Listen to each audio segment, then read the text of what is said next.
And Austin, I know a disappointing loss here tonight, but I tell you what, a great job by you. Let's slide you down this way a little bit here so you can get on the camera here tonight. But Austin, great effort defensively in the second half. You guys able to fight back and get this one into overtime. And you had a lot of key plays rebounding-wise and some blocking some shots there down the stretch. Talk about how things changed in the second half after you guys kind of struggled defensively in the first half. I feel that we came back really good. Honestly, we're a second-half team, and we're going to need to learn how to play like that the full 32 minutes. For me, just got some cheap fouls called on me. I think some probably for 4 of them, but we just need to keep playing those 32 minutes. How do you do that? How do you guys figure out how to not get off to these slow starts? It's been kind of a theme all season long. We've been kind of slow at the beginning. We just need to get ready in the locker room. I know we were having fun in the locker room. I wasn't feeling it at the beginning. We should every game.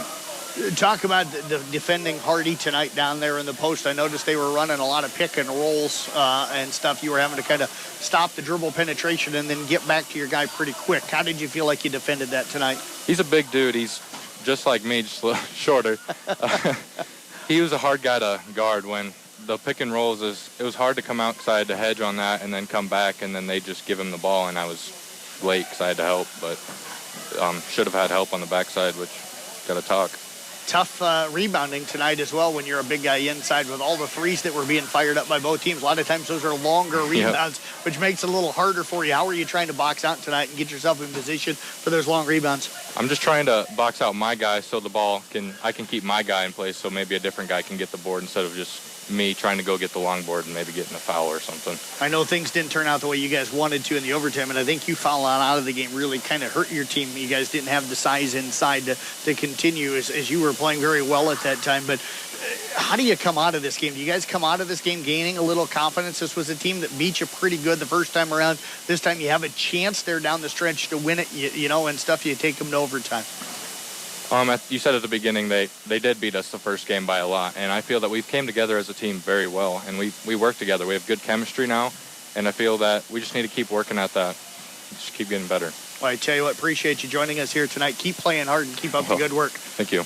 Austin Schirck again with the Carroll Tigers. We'll get to Zach Promes over here on the headphones. And Zach, I got to apologize to you. For some reason, it seems like every time you step on the floor, that first time we're on the football field, they call you Nathan. Oh, yeah, that's fine. And then I get you switched over to Zach. But yeah. I tell you what, you're one of those guys that comes out, you work extremely hard on the defensive end. You know that you're not going to score a lot. You don't seem to care about that, which is, your role, and that's outstanding. But talk about Tayshawn Ross, 18 points in the first half. You and Matt face-guarded him in the second half and really took him out of the game. Besides those 2 free throws there in the overtime, he ended up with 4 points in the second half in overtime combined. So you guys did the job on it defensively. Talk about what it took tonight to be able to shut him down in the second half.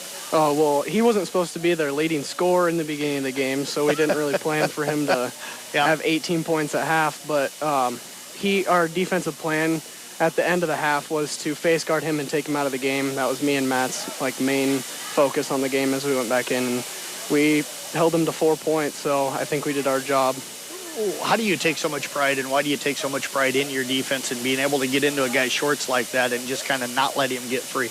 Well, we've got so many good shooters on our team, like Tanner, Colby, Dayton, Cooper, and we have all those like hot shooters that if you kick it to them, they're going to make it. So our team isn't lacking shooters, but yeah, me and Matt, that's kind of our main. That's like what we play for because we aren't scorers. So and we have enough of those on our team. So was Tayshawn running off of screens tonight? And if so, how were the guys communicating with you to kind of let you know that screen was coming when you and Matt were out there, or when you were out there and Matt was catching his breath? He was trying to fake come off a screen and then bounce back off, and then they'd call a switch, and then we wouldn't have to switch, so it wasn't that big of a difference as the first half at least. But he likes to use his right hand, so we mainly took his right hand away towards the second half. I know you don't look to score a lot, but also have to distribute the ball some, and you handle it on the offensive end. What do you think worked for you guys offensively tonight?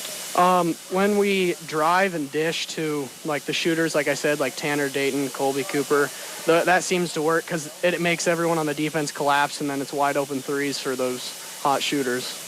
Where do you look to dribble penetrate? Is that something that you're feeling comfortable with and stuff? And how do you feel like you can attack the defense to get those guys their shots? I look to split the seam between like the shooter in the corner and my guy. So his guy drags off, and then I bounce pass it back to him so he can hit the shot. Got Perry coming up on Friday night Yep. here. What do you remember from them from the first game? Those two brothers that are very good. Me and Matt will probably have a tough job coming into there defending one of the best players in the conference. So we'll have our hands full. Well, I tell you what, we wish you the best of luck with that game. Wish you the best of luck at Honolds later on as well. Thank you. So appreciate you joining us Thank here. you.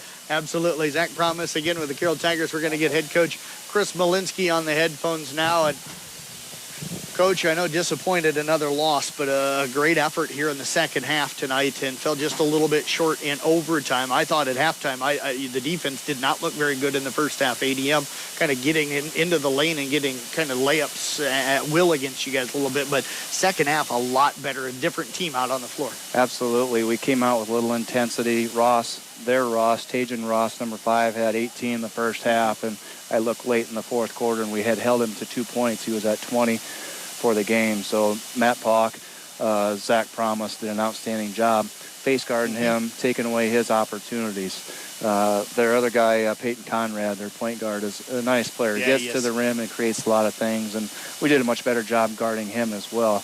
The first half, we didn't want to guard anybody. You know, it looked a lot like Iowa State. I wish we had the same outcome, but, we made some adjustments at half and did a better job coming out. And, what did you adjust? well, we got up and got into Ross's space. We denied him the ball, and when he did get it, we weren't giving him any room. We were uptight, and we were willing to give up some fouls if we had to, but we had to get more physical. I think we only had 5 team fouls that first half. And then we were going to sit on the right hand of Conrad and force him to go left. You know, he had shake and bake to the left, but he always came back right.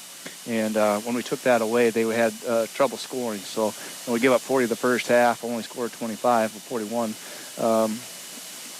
You got to fight to get back in the game, and that takes a lot out of a team. I was going to say, you guys looked like you were wearing down a little bit there in the fourth quarter. That was the concern going into overtime. And I think the loss of Austin Schirck in the overtime, your rebounder, he was blocking shots. He gave you a little energy there in that fourth quarter in the overtime. Absolutely. Austin played a fantastic game. That's 2 in a row here for him. He's been kind of a force defensively for us. He's had multiple block shots in the last couple of games, and I think a couple of fouls he got tonight were somewhat questionable, but you got to play through that. And he's done a great job. He's learned how to play straight up and down, and he's not swatting the ball out of bounds. We're getting it and going the other way in many opportunities. Coach, offensively in the second half, you guys were getting a lot of dribble penetration in the first half, but it seemed like it was more one-on-one, guys taking shots. Second half, I thought I saw a little bit more kicking out, getting the ball to your shooters and kind of creating for teammates a little bit. Yeah, we got to do that. We're not very good shooting team if we're trying to hit one-pass threes or pull-up threes. Our game is penetration and kick, and